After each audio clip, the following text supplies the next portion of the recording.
A couple years ago, I went back to my high school for a returning grads program where we would tell current high schoolers how college life differed academically and socially from high school and what they should expect. I recall stating that I was a plastics engineering major at Penn State Barrett, and the immediate response from one of the students was to ask if that meant I was going to make plastic bottles for a living. I was slightly taken aback because there are millions of things in this world that are made out of plastic, and he thought of a product that was very simple to design and to manufacture. But this isn't the only time this has happened to me. It actually seems to be the most popular response, aside from, "What is that?" when I tell people that I'm majoring in plastics engineering. It actually may not be that surprising at all when this was a response since the movement of going green has been taken such a forefront approach in our society today. It seems that plastic bottles are shown to be the evil, which hinders the green lifestyle, which will save the environment. Now, don't get me wrong. I think the greener environment is good, and steps taken now will hopefully prove to be beneficial in the future. I just don't think it's fair that plastic gets such a bad reputation for destroying the environment when the general population does not know the flip side to the argument and how beneficial plastic products really are. I have heard a defensive side of the plastics argument before, and it is interesting to look at it from the flip side. Most of the time, plastic containers are an alternate to glass containers, and these containers need to be shipped at some point during the product's life, sometimes several times.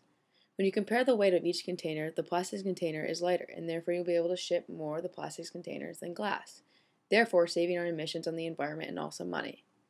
This is similar for the comparison of paper bags and plastic bags. Plastic bags are smaller in volume and can ship more in one truckload than paper bags. See how there's a different perspective to everything? Regardless of how many people would like to portray that they are going green, most would still rather have a more lightweight and inexpensive option for a product. And plastic provides just that.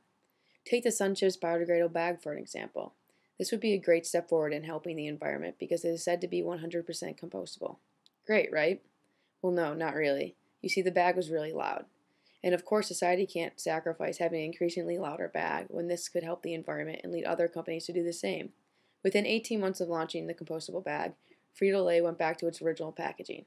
Bottom line, going green for the majority of Americans is only strived for when it's convenient for the consumer.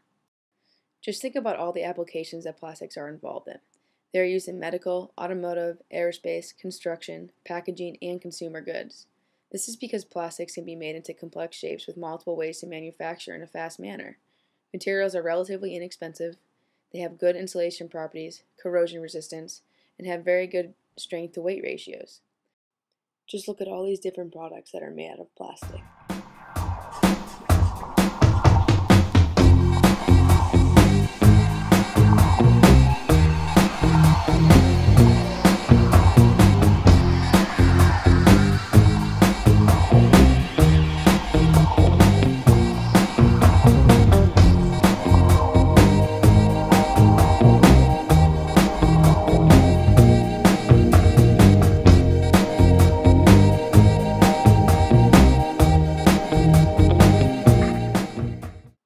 That is just a handful of applications that plastic is used in. So next time someone says that plastic is destroying the environment, just remember how many other positive influences plastic has had in your everyday life and society.